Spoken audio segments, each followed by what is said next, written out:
nothing seemed to have been a serious storyline. Everything up until now has pretty much been lighthearted. Nothing to be taken seriously. Now, this episode, this new arc. So, warning, if you haven't seen the episode, do so now before you dare watch this review. That being said, this so far, the best episode of Dragon Ball Z. Yes, even though it wasn't Vegeta focused or Vegeta eccentric, I'm not as biased as some people may be inclined to believe.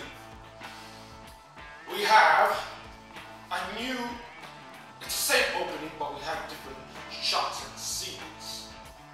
In actual fact, it's a confirmation in the main title. Vegeta and Kakarot are indeed back to their old uniform, their regular outfits. And they actually transform into Super Saiyan God exists. I'm happy about that, because there's one thing I wanted to see Vegeta in his blue outfit transform into a god. This is a compensation for not seeing the red form. That being said, we'll move on to the actual episode. It starts in the dark, grim future. Future Trunks, he appears in what's left of Capsule Corp, almost secretly working underground. The lab, this blue liquid substance, which actually turns out to be fuel for the time machine. And being the last 6 months to a year, she just managed to accumulate half. It's about almost half full, not even half. It's pretty much damn close. So it appears Trunks has not seen his mother in quite a while.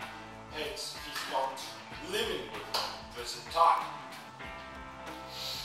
So, she pretty much hands him the fuel, and Trunks urges her for her to go with him. So they're pretty much on the verge of leaving, and they get interrupted with this huge explosion. And from out of nowhere, so Bulma gets thrown back, and Trunks, he shields her, and they fall to the ground. But then, Trunks turns, and his mother, she's nowhere to be seen. She's grasped by a shadowy, demonic-looking figure. He's holding her, and Trunks is powerless to do anything at all. And Bulma's pretty much urging him to leave, run, get out of here with the fuel. That is what's most important. He must make it back to the cast. He stands no chance against this demonic being that we don't even know what shape or form it is. All of a sudden, a ki blast fires, and everything around gets engulfed. And confirmation, I've had this theory. Indeed, it vaporizes future Bulma into nothing. She is indeed dead. So, Dragon Ball Super from now on has taken a dark twist of a turn.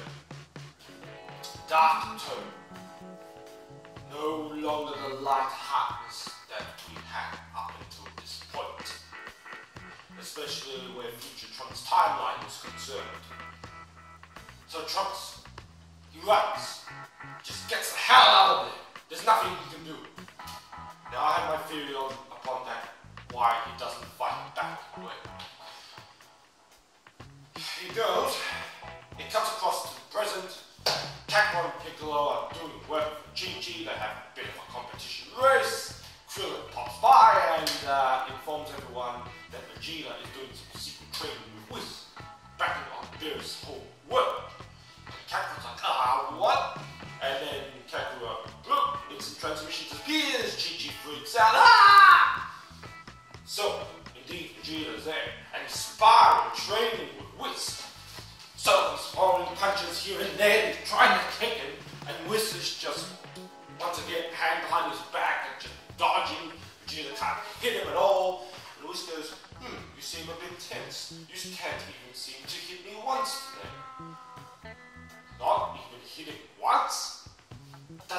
Vegeta has actually landed a blow on Whis? Oh God. I wonder if Kakarot has even managed to do that yet. And how long has Vegeta now been training Whis? So Vegeta's tense hand, he relaxes, realizing Space Form, he can't beat Whis at all or something. He focuses his ki in towards himself because that's the key. And transforms into Super Saiyan God SS in his blue outfit. Finally, the one thing I mostly wanted to see. And now he begins charging at Whis. And who should ruin the bloody training session of the moment? Kakarot himself. Ah, damn it. Vegeta headbutts. It's like a headbutt attack. And Kakarot's like, ah! Vegeta's like, what the hell?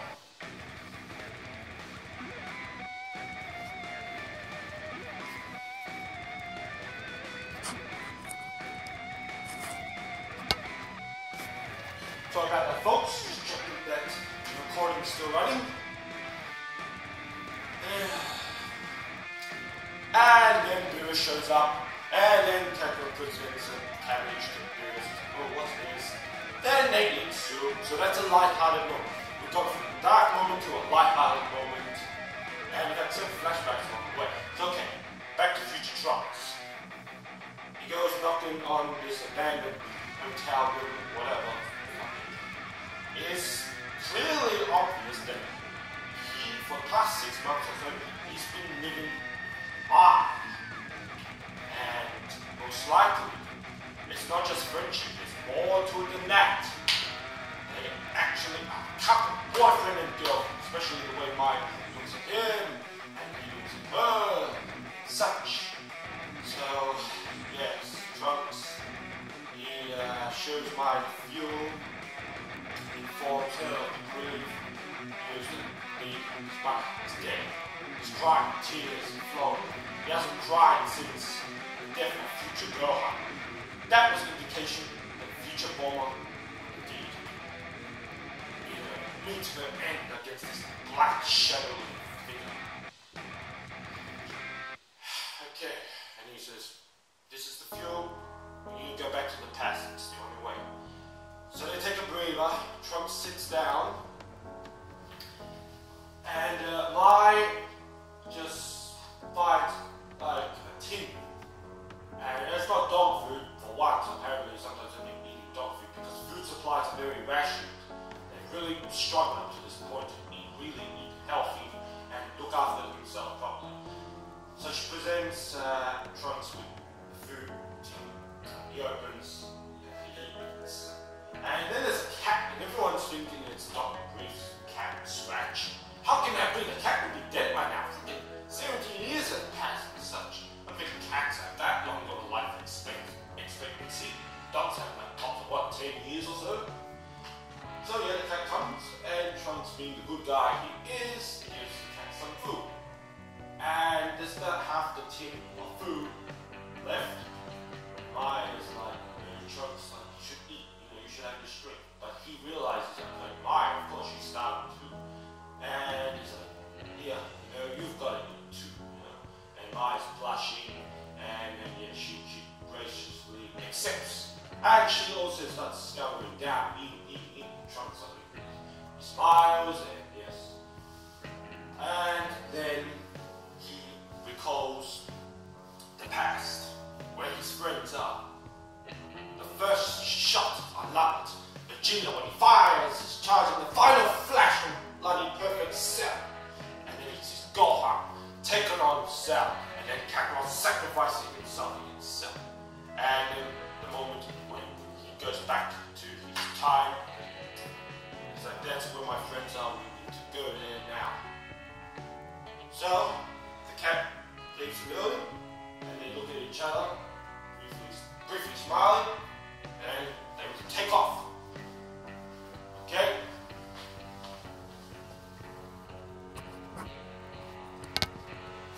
Okay, sorry about that. 10 minutes within the recording, should be fine. I hear the nose go boop, it's off. Okay,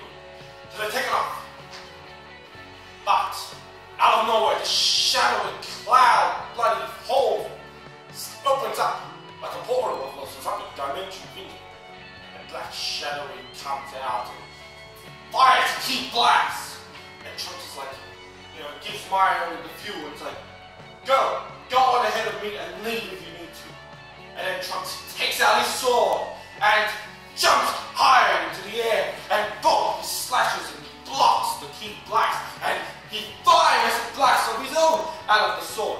There's a name for that technique. I don't think it's been shown yet in the anime or whatever. But in the games, there's such a move. I mean, shining sword, that slash. I don't know, but yes. People say, why doesn't he go Super Saiyan? Perhaps because the atmosphere doesn't allow it. It drains all the oxygen and such, it just sucks it up dry. And you need energy, you need the atmosphere in order to transform efficiently. That and the lack of food, supply, energy, that could also be a key factor. So Trunks blocks with his sword, and Shadowy Figure also launches a hand and pushes Trunks back to the ground. And Trunks falls. And then Mai, she runs back to Trunks. And she's like, are you okay, And then Mai's like, look, I'll be your decoy, Take the fuel and you go. You're the one who has to live. And then Mai, she takes out her shotgun and she starts firing, even though it's useless. Trying to fire at that black shadowy figure. And of course, it easily dodges and attacks with a key blast of its own. Straight to Mai. And then boom, she's thrown into the air. And then she hits the ground. She's like, Mai, no. He goes to her. And he picks the body up. And she appears to be lifeless. Is she to be killed? Past it. Mai's head goes back. She may be dead. She may not be. It's a cliffhanger. Pretty much, that's the end of the episode. Next week, Future Trunks barely escapes with his life. In fact, the first to see him is Kid Trunks. His time machine appears right there in front of Capsule Corp. And it's going to be most interesting. Vegeta and Kakarot also get involved when they come. And Trunks is being attended by Doctor. He's on there. Kid Trunks, the Pillow Gang are there. Kid Mai is there. And there's some weird interaction. Kid Trunks is looking at Mai, present mind. What the fuck? And then Trunks is like, Kid Trunks is freaking out. It's like, his alternate self is there. His future self is like, what? So Kakarot looking concerned. Vegeta's also there with arm crossed. He too looks concerned, of course. There's going to be different interaction with his future son now. Vegeta's not the same cold-hearted man he used to be back in the android side. No, he's more of a caring, family man. A true father. So, pretty much that's it. We don't know the fate of future Mai. Predictions, theories. Trunks is supposed to turn into a Super Saiyan and try to fight Black Goku. Perhaps because seeing the last person he truly cares about, seemingly dead, somehow pushes Trunks over the top and he's able to overcome the barriers, transform to Super Saiyan. Perhaps Furious Mutation Part 2 being Vegeta's son as well. And he tries to attack Black, the shadowy figure reveals itself.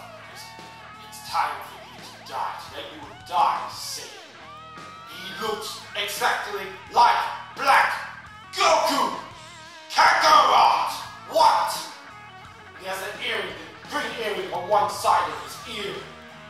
My God. Excuse me for a second. Okay.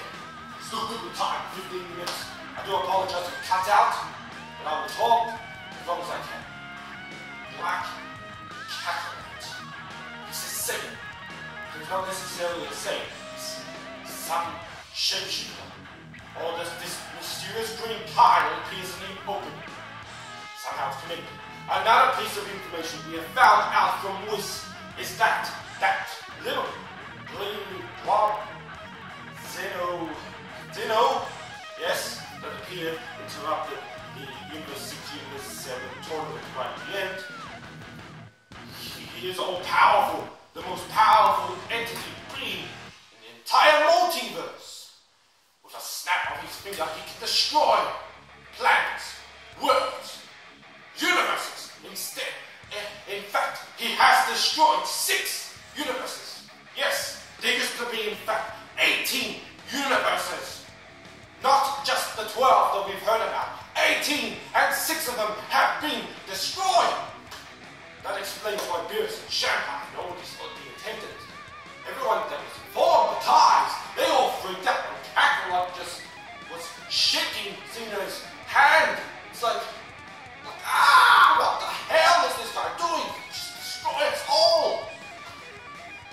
And apparently he's going to be involved in this act. But not fight. He just needs to fight. Snap! One snap of the finger! And someone is dead. He lost his temper or something because he appears to be like a little kid. Being, you know? Don't get the worst of him or something because he lost his temper. And in an instant, 6 universes were wiped out. Fear that Green Kai possibly belonged to one of those universes. And all this anger and hatred or something of those universes being destroyed, accumulated into this black shadowy figure, this black Goku. Father fears. People have been saying, oh, it's Goten. He doesn't exist in the future. Goten does not exist in the alternate future timeline. How could that be possible? No. Perhaps Kakarot died of the heart virus. His corpse gets reanimated, the zombie, possessed. Who knows? It's not really Kakarot because he says Satan. If he didn't say Satan, of course it would be evil Kakarot. Okay, no, it's a twist. Okay. So, Mai has been heavily implied to play some major role in this arc. She appears in the opening, and for her just to die straight away in 47, her voice actress says that she's going to continue playing a part in this arc. Now, she could be talking about Kid Mai, and Kid Mai is present there. But unless there'll be flashbacks telling the whole story, you know, how future Trunks met Mai or something, or that could come into a history of Trunks part 2. That's what I'd like to see. There's an opening Mai, she has 2 shotguns, and two guns. Not just a long shotgun, she has the pistols, you know, she's shooting as well.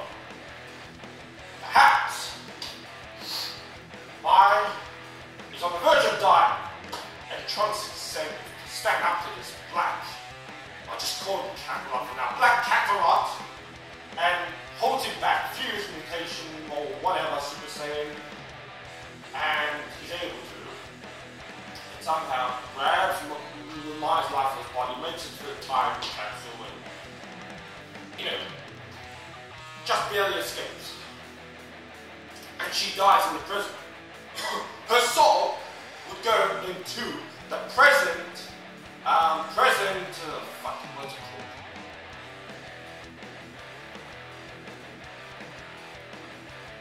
Damn it, I can't think of it. Checking station, that's it. Excuse me. Okay, almost 20 minutes. Checking station. Thus allowing for her to be revived with Dragon Ball. Earth, Namek, or otherwise. Because if she died in the future, her soul would be in the future checking station. How she wouldn't be able to be revived, you know, back in the past. Perhaps after the battle with the Black Kakarot, future Trunks checks the pulse, it's time to check. She's still alive. So of course he's going to take her with him. No point if she did.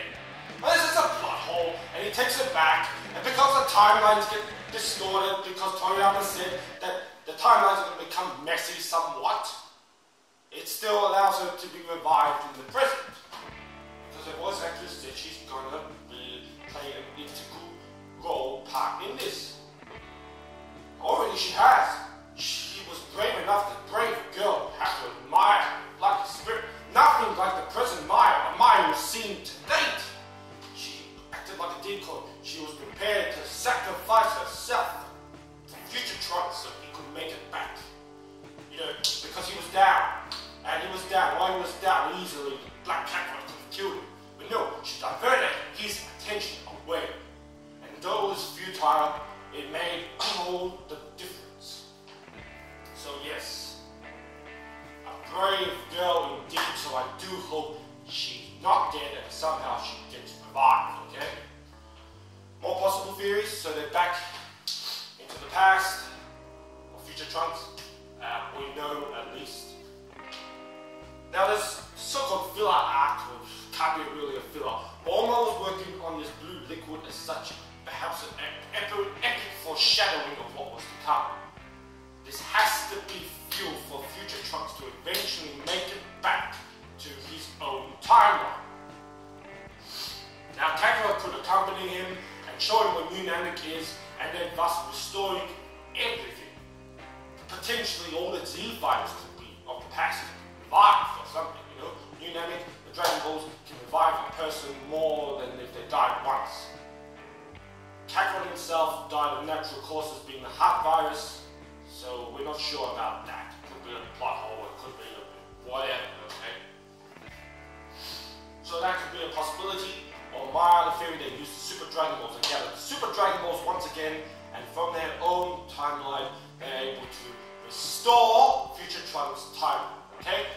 Meaning future Bulma would also be revived, and all that, and everyone would be pretty much alive. Yeah, okay. That's pretty much the end of my review. One added bonus, I couldn't believe it.